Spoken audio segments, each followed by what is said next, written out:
Well, for more analysis and to keep the tradition going, I'm joined here at the big table tonight by Julius van der Laar. He is a veteran of the Obama campaigns from 2008 and 2012. He was right here at the big table 4 years ago when we were talking about Super Tuesday then. It's a different world now. Sure is. Isn't it, Julius? Wow.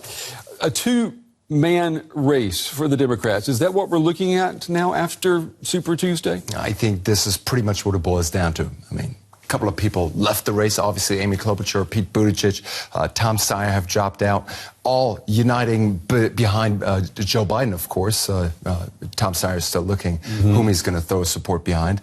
But it's pretty much the moderate lane of the Democratic Party with Joe Biden, of course, against, the progressive or the revolutionary wing of the Democratic Party or the social Democratic Party with Bernie Sanders. So I think the big question tonight is Bernie Sanders going to be able to fend off the establishment, or will the establishment sort of strike back all the endorsements behind Joe Biden? Is that going to be what's playing out tonight? Does it work in his favor, though? Can't he say, with all of these endorsements from Klobuchar, from Buttigieg, can't he say, see, the establishment is against me. They're all ganging up on me with Biden. And those are exactly the emails I've been getting all day. I signed up for Bernie Sanders' email newsletter, of course, and this is what he's posting on social media, on email newsletters, of course, hitting record fundraising totals. He's raised close to $50 million just in February, and this is exactly the pitch that he's making to his supporters. Look, if you want change, you got to support me on this Super Tuesday. You can't go back to Joe Biden in the ways we've always had. I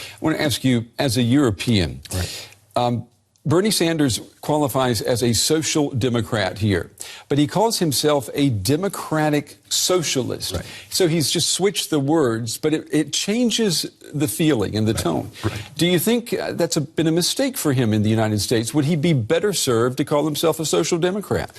Look, I think if Bernie Sanders can talk about the issues that brought him here, healthcare, right, income equality, he's on a winning path. If he gets into an intellectual debate, into a philosophical debate over social democratic values, or whether you're a democratic socialist, Donald Trump is laughing. The Republican Party is just having a party because that's the way they get to label him.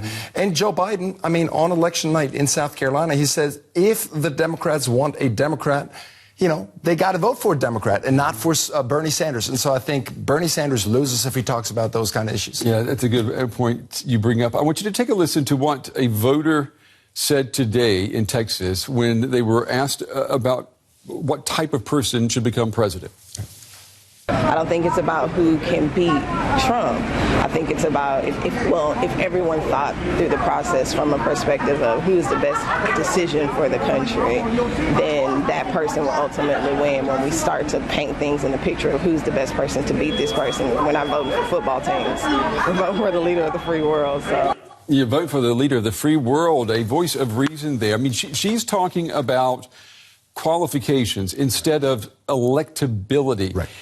Is that a mistake that we've seen in this campaign so far, this obsession with who's electable? Right. I mean, you look at the polls, it's pretty much 49-49. Nobody's a clear frontrunner against Donald Trump right now. Look, Democrats are scared. I saw this in Iowa when I was over there a couple of weeks ago. Everyone's saying, we got to beat Donald Trump. That's our number one priority. But I think at the most important juncture is you got to be able to turn out your base. And we started seeing that with Joe Biden in South Carolina, where he had pretty big crowds and great excitement. Bernie Sanders had this the entire time. So I think it's about exciting the base. It's not just about making a rational argument. Yeah. Exciting the base. Mike Bloomberg, I don't know if he could be accused of doing too much of that. This is his debut in terms of primaries. Who does he threaten more, Sanders or Biden? I think right now he cuts into the Biden support. Every vote for Bloomberg is a vote taken away from Biden. I don't think there's anybody voting for Bloomberg who is a democratic socialist, for that matter.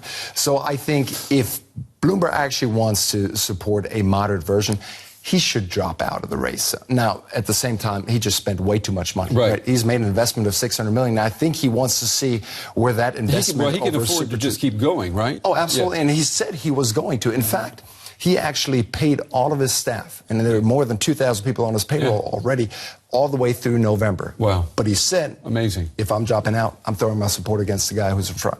Amazing, amazing. I want you to take a listen to what Bloomberg told reporters today. They were asking him some hard questions, and he had some hard answers. You want a contested convention?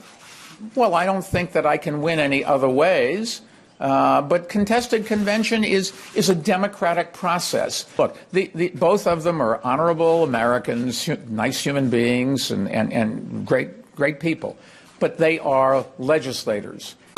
Neither of them will attract moderate Republicans and independents over to them. And that's what you have to do. All right, so he's saying, I'm the man to attract Republicans and independents. You agree? Well, there's always been this argument about Bernie Sanders. Does he have a ceiling? Can he get above the 30% that he's been talking about? And Joe Biden, obviously, is clearly just starting out his campaign after his South Carolina victory.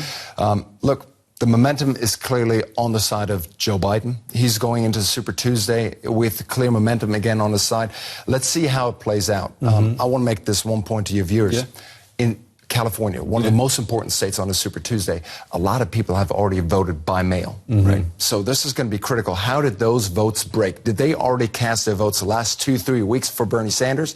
Or is this actually somewhere where Joe Biden can break this race wide open, actually cash in on some of those delegates? Because if he, again, gets to that magic number of 1991, those are the delegates you need to win to close out the convention, then the whole debate about Mike Bloomberg and an open or contested convention, you know, is just left in the dust. Well, that's a nightmare scenario, isn't it, to have a contested convention? Oh, you definitely don't want to go back to that. Yeah. Democrats tried this in the 60s. That's right. And you definitely do not want to have that. The Democrats only have a chance to defeat Donald Trump in November if they're united. Yeah. So, again, I'm hoping for debates. I'm hoping for elections and campaigning where they don't actually burn down all the bridges. Right. This party needs to come together and come November. We've got 30 seconds here. At the beginning of the show, I said that the Democrats, in the race for the White House for the Democrats really begins today.